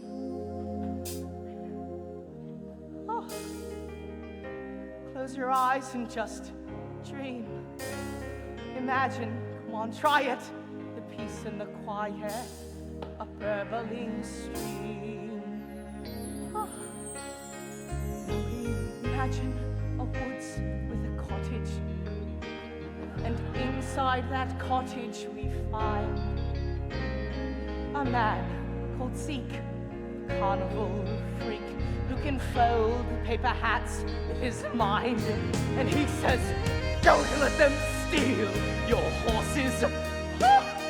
Don't let them take them away. No, no, no. If you find your way through, they'll be waiting for you, singing. No! No! Hush, hush.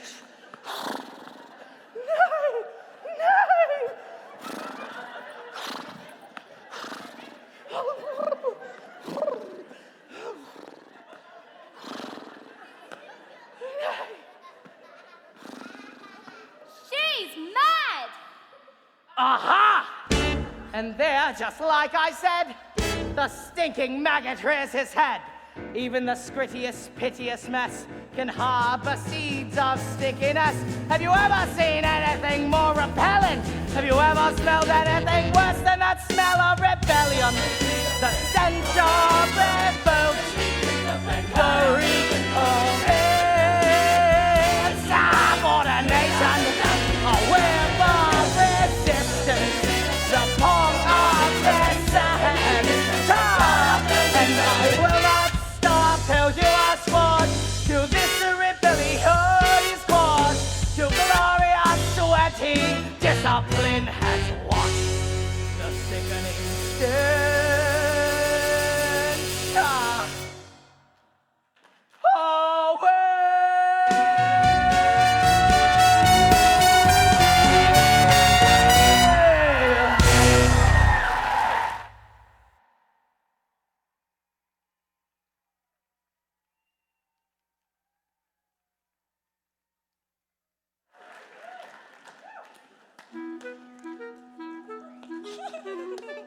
Look, I've got the newt. Can't you see it? It's the newt. I've got the newt. This is the newt. Look, I'm gonna put the newt into the trunchbull. Quiet!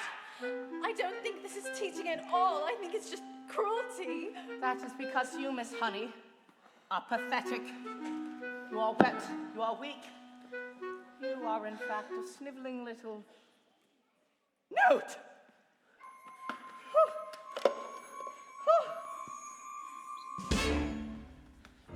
What is it? Oh, it's disgusting. It's a snake. Watch out, Miss Trunchbull. It's gonna bite.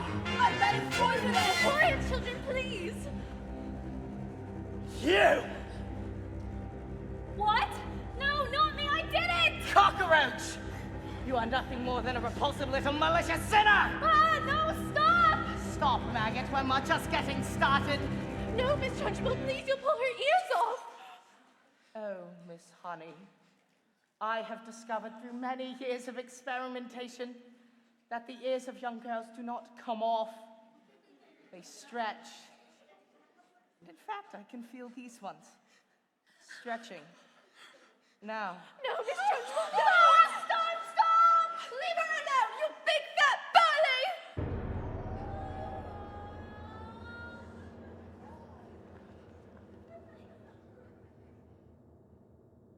How dare you!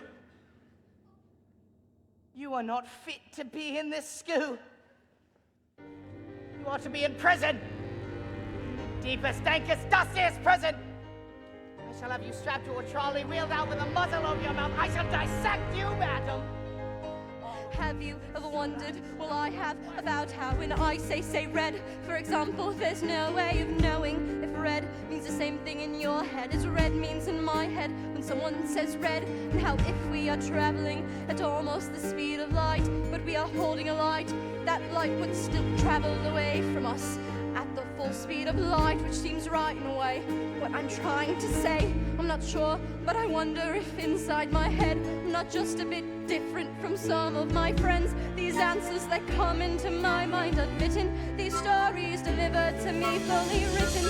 And everyone shouts like they seem to like shouting. The noise in my head is incredibly loud, and I just wish they'd stop.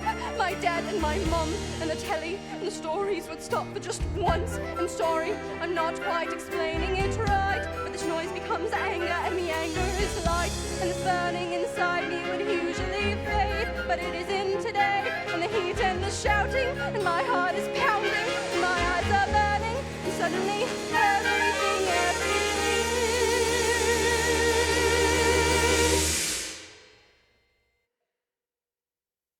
Quiet.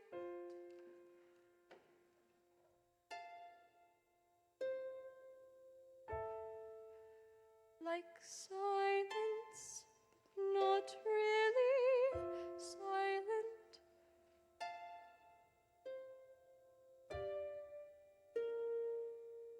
Just that still sort of quiet.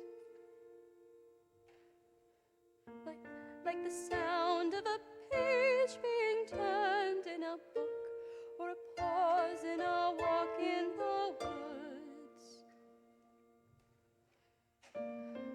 Quiet.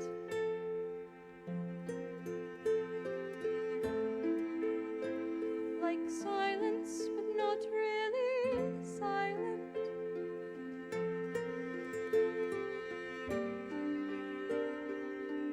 Just that nice kind of quiet. Like the sound when you lie upside down in your bed. Just the sound of your heart in your head.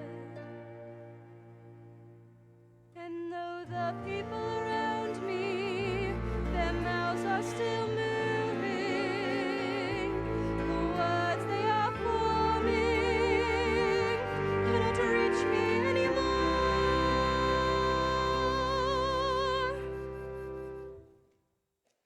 And it is quiet,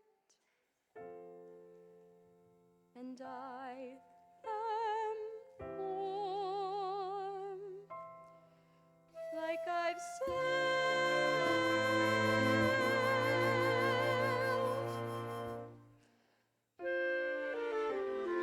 into the eye of the storm.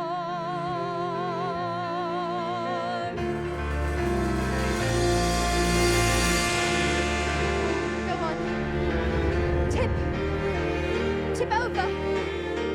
Go on. Tip over. And you, Miss Honey. It's beating hot. But let me tell you this. You cannot win. There is nothing I shall not do. No punishment I shall not inflict. No air I shall not stretch back. Yes.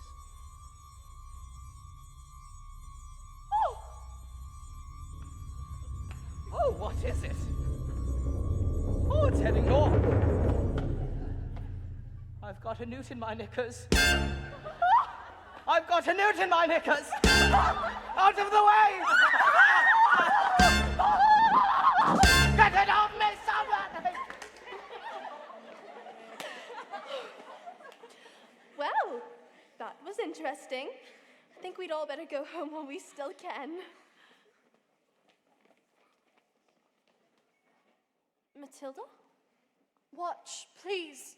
Matilda, I think it would be wise if we please.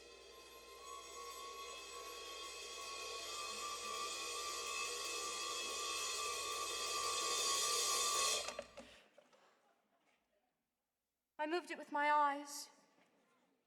Am I strange? How would you fancy a nice cup of tea? What do you think it is, this thing with my eyes? I can't pretend that I know, Matilda, but I don't think we should be frightened of it. I think it has something to do with that incredible mind of yours. You mean my brain has gotten too big and it's squishing out of my eyes? Well, not exactly, but yes, something like that. You certainly are a special girl, Matilda. I met your mother. She's unusual. And what about your father? Is he proud to have a daughter as clever as you? Oh, yes, very proud. He's always saying that, in fact. He says, "We're so proud of you, Matilda." Miss Honey, that's not true. That's not true at all. He calls me a liar and a cheat and a nasty little creep. I see. Well, here we are. Home, sweet home.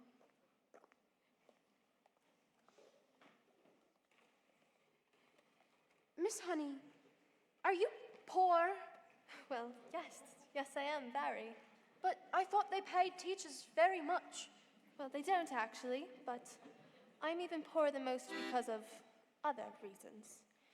You see, I used to live with my aunt, but one day I was out walking and I came across this beautiful shed. I fell completely in love with it. I ran to the farmer and begged him to let me move in. Thought I was mad, but he agreed, and I've lived here ever since. But Miss Honey, you can't live in a shed. I'm not strong like you, Matilda. You see, my father died when I was young. Magnus was his name. He was very kind, but when he was gone, my aunt was my legal guardian. She was mean and cruel like you can hardly imagine. And then, when I got to my job as a teacher, she presented me with a bill for looking after me all those years. She'd written everything down. Every tea bag, every electricity bill, every tin of beans. And she made me sign the contract to pay her back every penny. She even produced a document that said my father had left her his entire house. But is that true? Did he really just give her his house? I don't know, but I find it hard to believe. Just like I find it hard to believe he would have killed himself, which is what she claimed happened. So you think she did him in then? I couldn't say, Matilda. All I know is that years of being bullied by that woman has made me, well, pathetic. I was trapped. And that's why you live here? This roof keeps me dry when the rain falls. This door helps to keep the cold at bay. On this floor I can stand on my own 2 feet. On this chair I can write my lessons. On this pillow I can dream my nights away. And this table, as you can see, well, it's perfect for tea. It isn't much, but it is enough for me. It isn't much, but it is enough.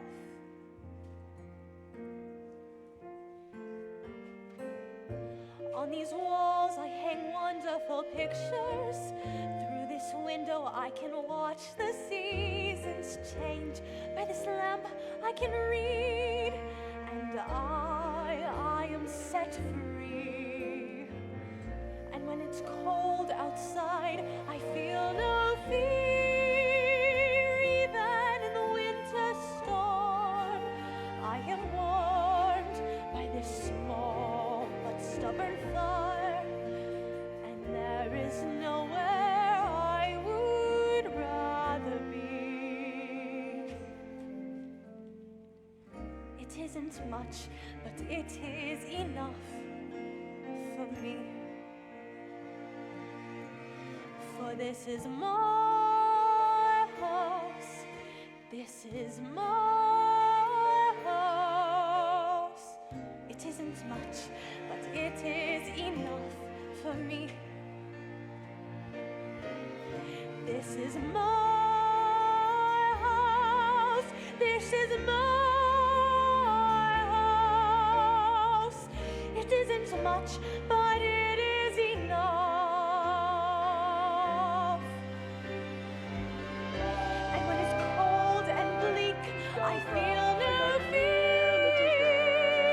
Even in the fiercest Don't storms, cry, I let me am wipe warmed away by your the small but tears. stubborn fire. Forgive When me, outside I didn't mean to desert I you. don't pay much heed. I know that I hurt you. Everything I need is in here.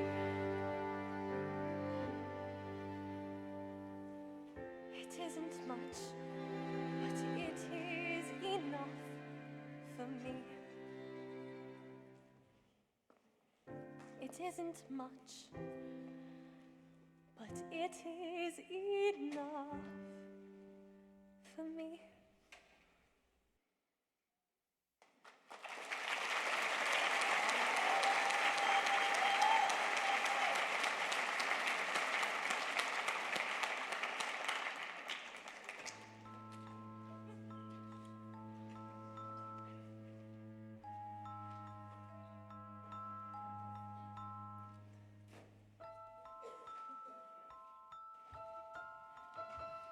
Miss Honey, is this your father's scarf? Well, yes. My mother gave it to him before she died. You see, she was... An acrobat? Well, yes. And my father was... An escapologist? Matilda, how did you... So they were the people in my story? What story, Matilda? I don't... My story. I've been telling a story and I thought I was making it up, but it's your life. I've seen your life. You've seen my life? She did him in. Let's go to the police. What? No, we can't. We have no evidence. But you could just tell them she did it. It wouldn't work, Matilda. It would be my word against hers, and no one would believe she's capable of murder. But Miss Honey, she locked you in cellars and threw you in dank, dark, dusty cupboards. Stop, Matilda, please. Miss Honey, who is she? A contract is a contract is a contract. Miss Trunchbull. Miss Trunchbull!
In this world, maggots, there are two types of human being.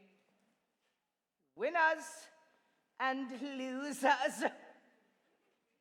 I am a winner. I play by the rules and I win. Now, if I play by the rules and I do not win, what does that mean? Well, it means something is wrong. Something's not working. And when something is wrong, you have to make it right, even if it screams. What are you looking at? You.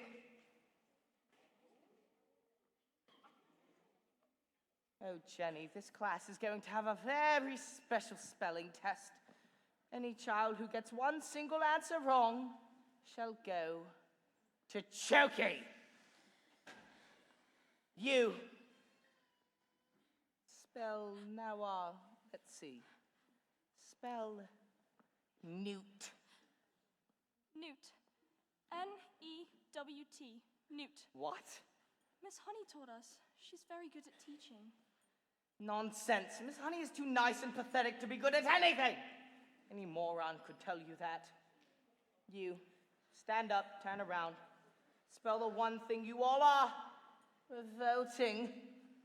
Revolting. R-E-V-O-L-T-I-N-G. Revolting. You're cheating! Of course she's not cheating. She's simply spelling the word.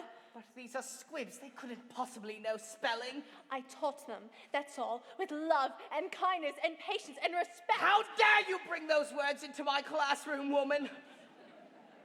You know nothing about teaching, and I shall prove it.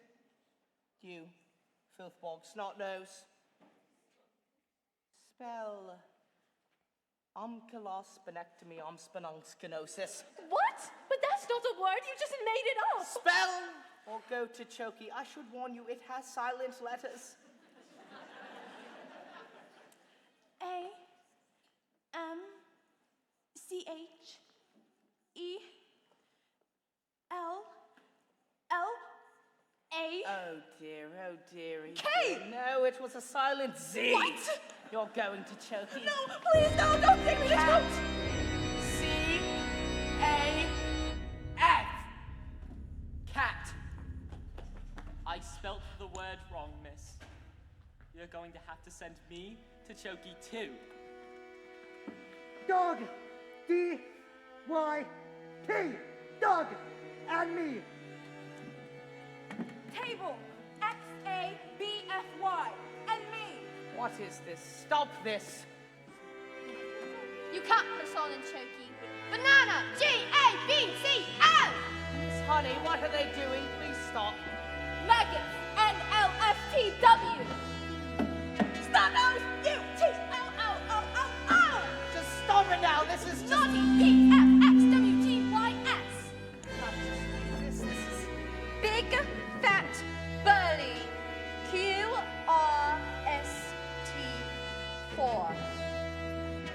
Revolting! Revolting!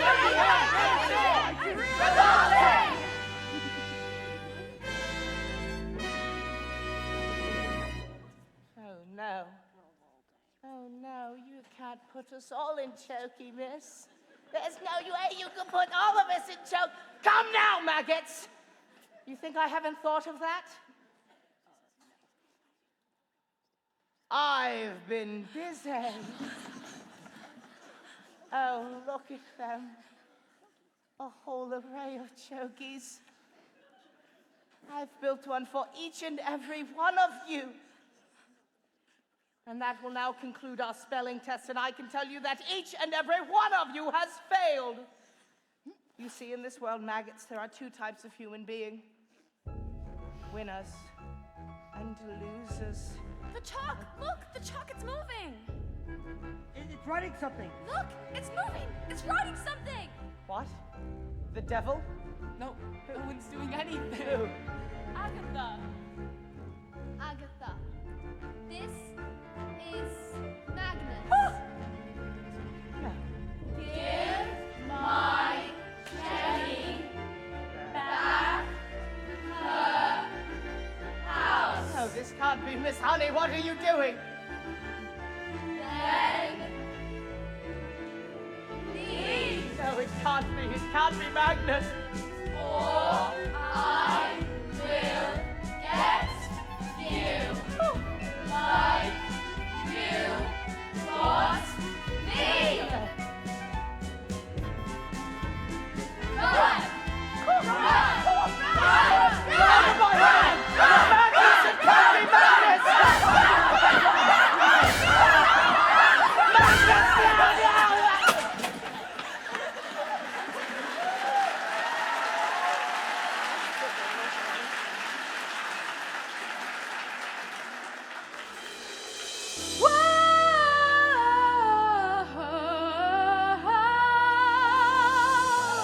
Never again will she get the best of me. Never again will she take away my freedom. And we won't forget the day we fought for The right to be a little bit naughty. Never again. with a choky door slam. Never again. Will I be bullied down? Never again. Will I doubt it when My mommy says I'm a miracle. Never again. Never again will we live behind walls. Never again will we go. We are revolting children living in revolting times. We sing revolting songs, using revolting rhymes. We'll be revolting children till our revolting's done, and we'll have the chance for revolting. We're revolting. We are revolting children living in revolting times. We sing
later, the acrobat and the escapologist's daughter received a letter from a solicitor. It said that her parents' will had mysteriously turned up, and she was now the proud owner of a beautiful old home, which had once been owned by the evil aunt, one Agatha Trunchbull. She moved in immediately and was very happy, happier than she had ever been in her entire life. As for Miss Trunchbull, she was never seen again. All the chokies were immediately destroyed, and a new headmistress took over. And her name was Miss Honey, and it was often said that it was the best school in all the land. And do you want to know something else? Matilda was never again able to move things with her eyes. I thought it was perhaps because her mind was being challenged, but she said it was because she no longer had a need for superpowers. But sometimes I would look at Matilda, this little girl who had done so much to help others, but who was stuck with parents who were mean and cruel and called her names, and it made my blood boil. I wish I could just do something. So, this is the end. And I wish so much I could tell you the story has a happy ending. I wish so much to tell you that Matilda got the love she deserved. But perhaps the truth is, not all stories have happy endings.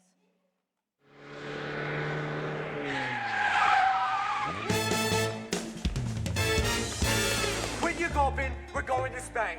What? Why? Because this idiot, this twit brain, thought it was a good idea to send 155 old bangers to the Bulgarian mafia. I didn't know they were the Bulgarian mafia, now did I?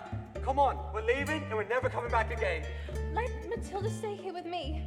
I beg your pardon? I would love to take Matilda, if she would like.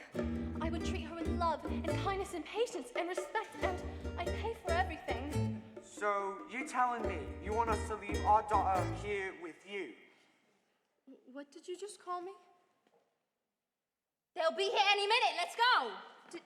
Did you just say I was your daughter? Oh, they're here, you idiot. I told you. Quick, harden the books. Oh, what if they damage my legs, my beautiful legs?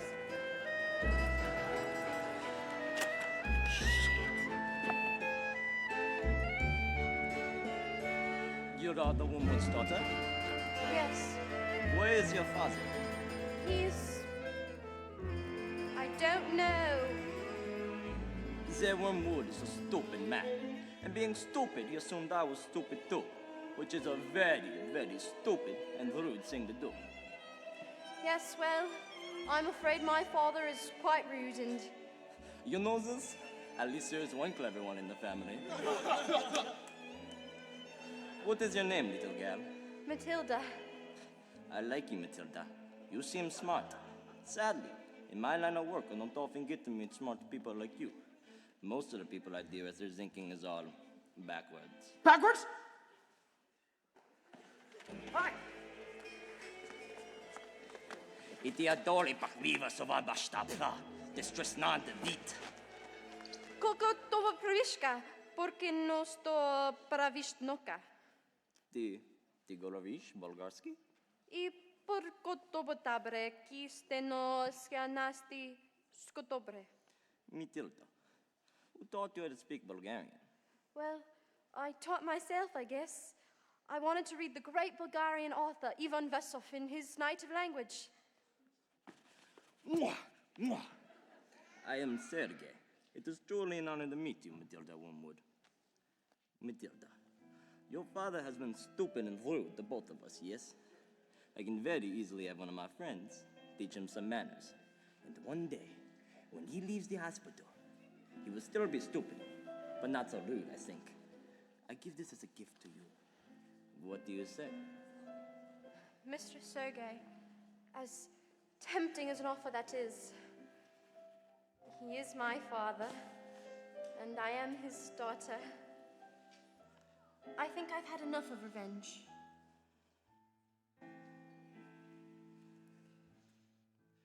This little girl, this miracle,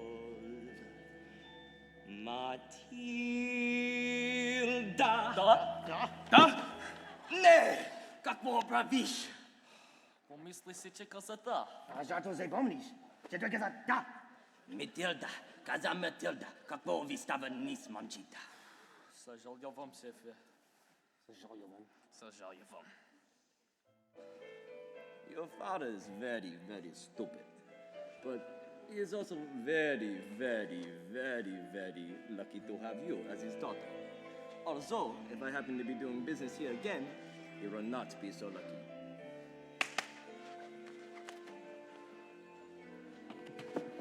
Quick, let's get out of here before they change their minds. Wait a minute.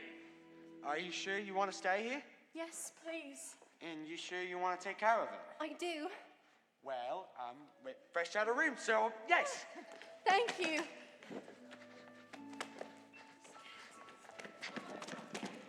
And Matilda leapt into Miss Honey's arms. And hugged her. And Miss Honey hugged her back.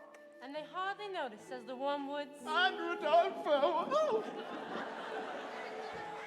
As the wormwoods and Rudolfo sped away into the distance. Because they had found each other. Yes, they had found each other.